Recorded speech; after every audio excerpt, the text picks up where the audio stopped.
Hello guys, welcome back to my channel drama series part 5 तक की story आपको पिछले वीडियो में बता चुकी हूँ, जिसका लिंक आपको मेरे वीडियो सेक्शन में मिल जाएगा। पिछले एपिसोड में हमने देखा था कि आगे टाइम नुत को कहता है क्या हम दोनों के पास अलग होने के अलावा कोई और रास्ता नहीं है। तो नुत कहती है कोई और रास्ता नहीं है, हम दोनों के रास्ते अलग हो चुके हैं, इसलिए हम दोनों की बेहतरी इसी में होगी कि हम दोनों अपने अपने लाइफ पार्टनर के साथ लाइफ में आगे बढ़े। अगले दिन ऑफिस में टच अर्जुन की वाट लगाता है, क्योंकि अर्जुन को जिस प्रोजेक्ट पर काम करने को कहा गया होता है वो उस प्रोजेक्ट में अच्छे से काम नहीं कर रहा होता है और उसकी वजह से कंपनी को लॉस भी हो रहा होता है। तो अर्जुन कहता है मैं इस प्रोजेक्ट पर काम कर रहा हूँ और मैं मॉडल ढूंढ रहा हूँ जो हमारी ड्रिंक को प्रमोट कर सके। और अर्जुन टच को ढेर सारे मॉडल्स भी दिखाता है। तो टच को उसमें से कोई भी मॉडल्स पसंद नहीं आता, क्योंकि उनमें से किसी भी मॉडल्स की पॉपुलैरिटी उतनी नहीं होती जितनी टच को अपने प्रोडक्ट को प्रमोट करने के लिए चाहिए होती है। तो उसमें से उसका एक स्टाफ कहता है सर मेरे पास एक ऐसा बंदा है जो आपके सारी उम्मीदों पर खड़ा उतरता है, और वो चैन की प्रोफाइल टच को दिखाता है। तो टच जैसे ही चैन को देखता है तो वो पूरी तरह शॉक्ड हो जाता है। तो टच का स्टाफ कहता है सर इस बंदे की पॉपुलैरिटी बहुत ही अच्छी है, अगर इससे हम अपने प्रोडक्ट का प्रमोशन करवाएंगे तो हमारे प्रोडक्ट को बहुत ही अच्छा फीडबैक मिलेगा। तो टाइम इस बात पर ऑब्जेक्शन लगाने लगता है और कहता है हम इस बंदे को नहीं हायर कर सकते, इसकी पर्सनैलिटी अच्छी नहीं है, ये बहुत ही घटिया इंसान है। तो अर्जुन कहता है हमें इसकी पर्सनैलिटी से क्या लेना देना, हमें तो बस इसके पॉपुलर होने से मतलब है, अगर ये हमारे प्रोडक्ट को प्रमोट करेगा तो हमारी ही कंपनी को फायदा होगा। और इसी बात को लेकर दोनों में लड़ाई होने लगती है। तो टच उन लोगों को शांत करता है और कहता है ठीक है चैनी हमारी ड्रिंक को प्रमोट करेगा। आगे टाइम टच को कहता है तुमने ऐसा क्यों किया, तुम्हें पता है ना कि वो कैसा इंसान है, वो तुम्हारे पास आने का एक मौका नहीं छोड़ेगा। क्या तुम्हारे दिल में फिर से उसके लिए प्यार उभर रहा है, क्या तुम भूल गए कि उसने तुम्हारे साथ क्या किया था। तो टच कहता है मैं कुछ भी नहीं भूला, लेकिन अगर हम इस बात को लेकर ज्यादा बात बनाएंगे तो उन लोगों को शक हो सकता है कि हम लोग इस बात को लेकर इतना इशू क्यों क्रिएट कर रहे हैं, इसलिए हम लोगों को वैसे भी तुमने ही चैन को पॉपुलर बनाया है। तो टाइम कहता है ये सब मैंने सिर्फ तुम्हारे लिए किया था ताकि वो तुम्हें परेशान ना करे, लेकिन अब वो फिर से तुम्हें ही परेशान कर रहा है। तो टच कहता है टाइम अब बस करो, मैं कोई छोटा सा बच्चा नहीं हूँ जो अपना ख्याल नहीं रख सकता, वैसे भी वो यहाँ पर सिर्फ काम करने के लिए आ रहा है, वो बस अपना काम करेगा और यहाँ से चला जाएगा और तुम मेरी टेंशन मत लो, मैं इस मैटर को अच्छे से हैंडल करूंगा। दूसरी तरफ सिया अर्जुन की वाट लगा रहा होता है, क्योंकि अर्जुन ने सिया का दिया हुआ काम नहीं किया होता है, जिस वजह से सिया अपना सारा गुस्सा अर्जुन पर निकालता है कि तभी वहाँ पर वरांग आ जाती है और सिया से एक मौका मांगती है। तो सिया जैसे ही वरांग को देखता है तो उसके दिल में लड्डू फूटने लगते हैं और वो वरांग के साथ बदतमीजी करने लगता है। तो अर्जुन को ये सब देखकर बहुत ही गुस्सा आता है और वो कहता है मेरी माँ से दूर रहो। तो वरांग सिया के सामने भीख मांगने लगती है कि प्लीज हमें एक मौका दे दो, जैसा तुमने कहा बस वैसा ही होगा, प्लीज हमें एक मौका दे दो।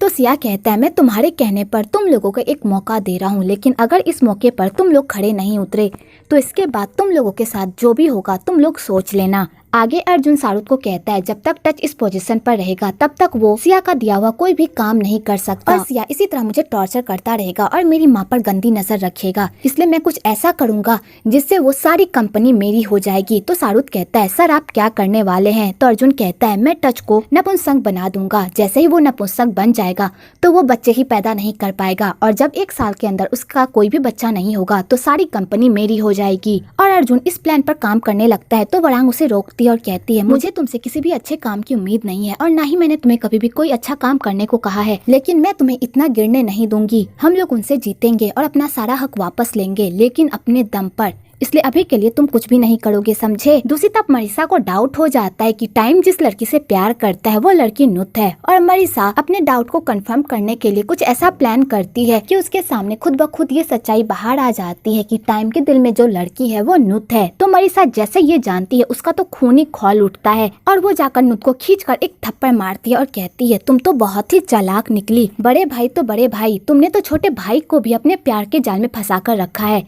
तुम तो दोनों भाई के साथ ही मजे कर रही हो और इस बारे में किसी को भी नहीं पता, वैसे भी तुम जैसी बाजारू औरत से उम्मीद भी क्या की जा सकती है। और मरीसा नुत की खूब इंसल्ट करने लगती है। तो नुत कहती है बिना सच्चाई जाने तुम मुझ पर कीचड़ नहीं उछाल सकती, हाँ पास्ट में मैं और टाइम एक दूसरे से प्यार करते थे, हम दोनों को ही एक दूसरे के बैकग्राउंड के बारे में नहीं पता था, और टच का रिश्ता आने से पहले ही मैंने टाइम से ब्रेकअप कर लिया था और मैंने टच से पूरी ईमानदारी के साथ शादी की, और उसके बाद मैंने कभी भी टाइम के साथ वो रिश्ता नहीं रखा जो मैं उसके साथ पहले रखा करती थी। तो मरीसा कहती है तुम तो बहुत ही चालाक निकली, तुमने तुमने अपने दिल से उसे निकाल दिया, पर वो तुम्हें अपने दिल से नहीं निकाल पाया। वो अब भी तुमसे बहुत प्यार करता है, जिस वजह से वो मेरे साथ रिश्ता नहीं बना पा रहा, और सिर्फ तुम्हारी वजह से मेरा टाइम मेरे पास वापस नहीं आ रहा। तुमने अपने ही पति के नाक के नीचे उसके ही भाई के साथ अफेयर रखा। मैं इस बारे में सबको बता दूंगी और सबके सामने तुम्हारा काला चेहरा ला कर रख दूंगी। तो नुत मरीसा के सामने गिड़गिड़ाने लगती है, प्लीज ऐसा मत करो, मेरे और टाइम के बीच ऐसा वैसा कुछ भी नहीं है, मेरी बात पर भरोसा करो। तो मरीसा कहती है, अगर ऐसी बात है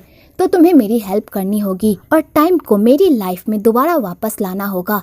अगर तुमने टाइम को दोबारा मेरी लाइफ में वापस नहीं लाया और उसे मुझसे दोबारा प्यार नहीं करवाया, तो मैं तुम्हारी ये सच्चाई सबके सामने ला दूंगी और उसके बाद तुम्हारे साथ क्या होगा तुम सोच भी नहीं सकती। इसलिए अब से ये जिम्मेदारी तुम्हारी है कि तुम मुझे और टाइम को कैसे करीब लाओगी। और मरीसा उसे धमकी देकर वहाँ से चली जाती है। तो बेचारी नुत खूब रोती है। दूसरी तरफ अर्जुन वादी के पास जाती है और कहती है, हमें मंदिर जाकर अपने बच्चे के लिए दान पुण्य करना चाहिए और उसके लिए पूजा करवानी चाहिए ताकि उसकी आत्मा को शांति मिल सके। तो अर्जुन इस बात पर उल्टा वादी पर ही भड़कने लगता है और कहता है, तुम्हारी वजह से मेरे बच्चे की जान चली गई और तुम पूजा पाठ करवाने के पीछे बिजी हो। इससे अच्छा होगा कि तुम हमारे दूसरे बच्चे के बारे में सोचो, क्योंकि मुझे इस खानदान का वारिस चाहिए ताकि मैं इस खानदान के विरासत को पा सकूं। तो वादी को इस बात पर बहुत ही गुस्सा आता है और वो कहती है, तुम्हें हमारे बच्चे से कोई मतलब नहीं था, तुम्हें बस अपनी जायदाद से मतलब है, तुम्हें कोई फर्क नहीं पड़ता कि हमारा बच्चा अब इस दुनिया में नहीं रहा, तुम्हें बस अपनी प्रॉपर्टी चाहिए। तो अर्जुन को इस बात पर बहुत ही गुस्सा आ जाता है और वो कहता है, तुम मुझसे जबान लड़ाओगी। और अर्जुन वादी को खूब मारता है कि तभी वहाँ पर शाहरुख आ जाता है और अर्जुन को रोकने की कोशिश करता है।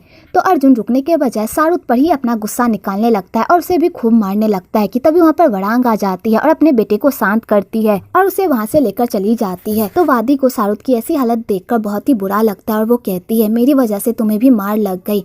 तो शाहरुख कहता है, ये तो कुछ भी नहीं है, मैं आपके लिए तो जान भी दे सकता हूँ। तो वादी ये बात सुनकर शाहरुख को ही देखती रह जाती है। आगे टाइम नुत से बात करने की कोशिश करता है, पर नुत उससे उखड़ी उखड़ी तरह बात करती है। तो टाइम को समझ में नहीं आता कि आखिरकार नुत को ऐसा क्या हो गया है, वो उससे इस तरह बात क्यों कर रही है। इधर वादी डिसाइड कर लेती है कि वो अपने दरिंदे पति के साथ अब और नहीं रह सकती और वादी अपने घर से चुपचाप भाग जाती है कि तभी वहाँ पर शाहरुख आ जाता है और वादी को देख लेता है और वो उसे घर जाने को कहता है। तो वादी शाहरुख के सामने गिड़गिड़ाने लगती है और कहती है, तुम्हें पता है ना आज मेरे साथ क्या हुआ, तुम ये सब जानते हुए भी मुझे उस घर में भेजना चाहते हो, प्लीज मुझे जाने दो, मैं उस जेल में दोबारा वापस नहीं जाना चाहती, प्लीज मुझे जाने दो। तो शाहरुख को भी वादी पर दया आ जाती है और वो कहता है, मैं आपको अकेले जाने नहीं दे सकता, मैं भी आपके साथ चलूंगा। और शाहरुख वादी को अपने साथ लेकर चला जाता है। आगे शाहरुख वादी को होटल लेकर जाता है। तो वादी कहती है, तुम मेरी हेल्प कर रहे हो, अगर इस बारे में अर्जुन को पता चल गया तो वो तुम्हें नहीं छोड़ेगा। तो शाहरुख कहता है, मुझे इस बात की कोई फिक्र नहीं है, मुझे सबसे ज्यादा आपकी फिक्र हो रही है,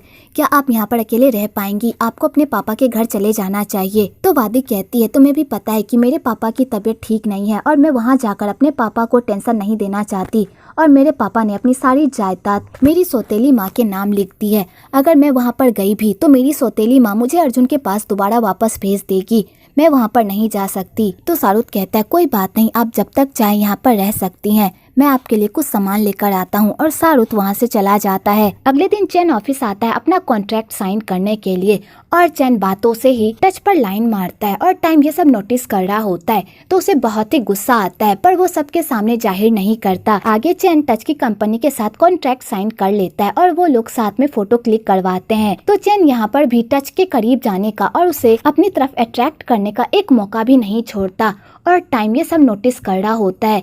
आगे टच चैन के बिहेवियर को देखकर परेशान हो जाता है, क्योंकि एक वक्त था जब वो चैन से बहुत प्यार करता था। भले ही चैन ने उसे धोखा दिया था, पर उसने उससे सच्चा प्यार किया था, इसलिए टच के लिए भी मुश्किल हो रहा होता है चैन का सामना करना। आगे टाइम चैन के पास जाता है और उसे धमकी देता है कि अगर तुमने मेरे भाई के साथ मिसबिहेव करने की कोशिश की या उसके करीब जाने की कोशिश की तो मैं तुम्हें नहीं छोड़ूंगा, मैंने ही तुम्हें आसमान पर बिठाया है तो मैं ही तुम्हें वहाँ से नीचे भी उतारूंगा, ये बात मेरी अपने भेजे में डाल लो। पर चैन पर टाइम की किसी भी धमकी का कोई असर नहीं होता। इधर अर्जुन को भी उन लोगों पर शक होने लगता है तो टाइम अर्जुन के शक को बाहर निकालने के लिए उसे बता देता है कि चैन उसके दोस्त का दोस्त है और उसने ही उसकी हेल्प की थी। एक्टर बनने में और टाइम इस बात को संभाल लेता है तो अर्जुन ज्यादा ध्यान नहीं देता इस बात पर। दूसरी तरफ शाहरुख वादी के लिए खाना लेकर आता है और उससे पूछता है क्या सच में आप उस घर में दोबारा वापस नहीं जाना चाहती, क्या आप अर्जुन से प्यार नहीं करती। तो वादी कहती है एक समय था जब मैं अर्जुन से बहुत प्यार करती थी।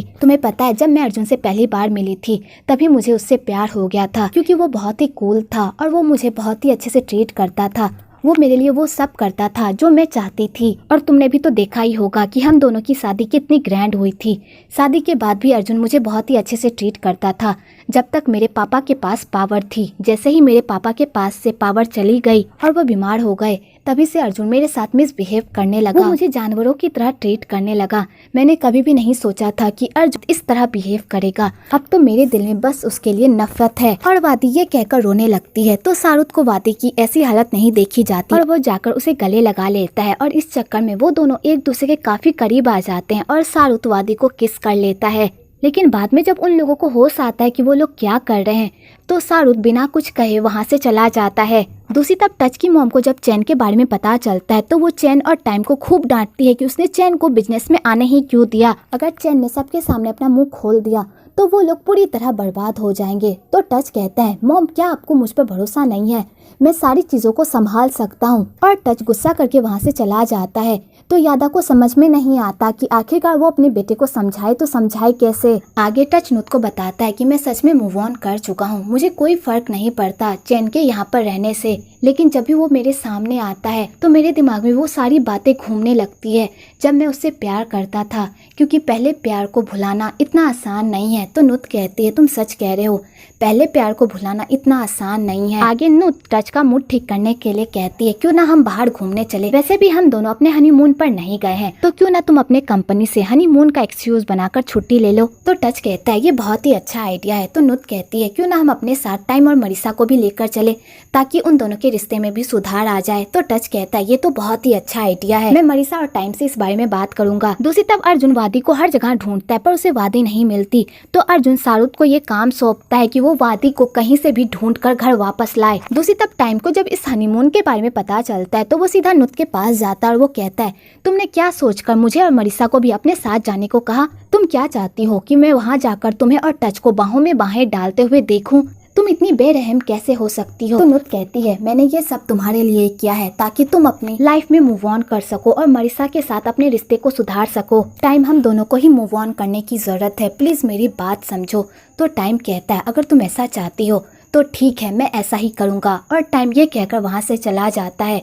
तो नुत टाइम के जाने के बाद खूब रोती है क्योंकि वो ये सब करना नहीं चाहती पर उसे मजबूरन ये सब करना पड़ता है। दूसरी तरफ वादी को पता चलता है कि उसकी वजह से शाहरुख अर्जुन से झूठ बोल रहा है और अगर अर्जुन को इस बारे में पता चल गया कि शाहरुख भी उसके साथ मिला हुआ है तो अर्जुन शाहरुख को कभी भी नहीं छोड़ेगा। तो वादी होटल से भागने का प्लान बनाती है ताकि वो शाहरुख की जान बचा सके, पर शाहरुख उसे पकड़ लेता है और उसे समझाता है एक अकेली लड़की का इस दुनिया में सर्वाइव करना बहुत ही मुश्किल है जब तक उसके पास कोई ना हो। तुम्हारे पास कोई भी नहीं है, ना तुम्हारा परिवार और ना ही तुम्हारे अपने, प्लीज मुझे अपने साथ रहने दो। तो वादी कहती है अगर तुम मेरे साथ रहे तो तुम्हारी जान को भी खतरा हो सकता है, प्लीज मेरा साथ छोड़ दो। तो शाहरुख कहता है मुझे कोई फर्क नहीं पड़ता, अगर तुम्हें बचाते बचाते मेरी जान चली जाए तब भी मैं तुम्हारा साथ नहीं छोड़ूंगा। और शाहरुख वादी को किस कर लेता है। आगे वो दोनों साथ मिलकर एक रोमांटिक रात स्पेंड करते हैं। दूसरी तरफ सब मिलकर काई जाते हैं और अपने अपने पार्टनर्स के साथ वहाँ पर घूमते हैं। तो मरीसा एक मौका भी नहीं छोड़ती नुत को नीचा दिखाने से और बेचारी नुत चुपचाप उसकी सारी बकवास सुन लेती है क्योंकि नुत को डर लगता है कि अगर मरीसा ने टच को सारी सच्चाई बता दी तो टच पूरी तरह टूट जाएगा।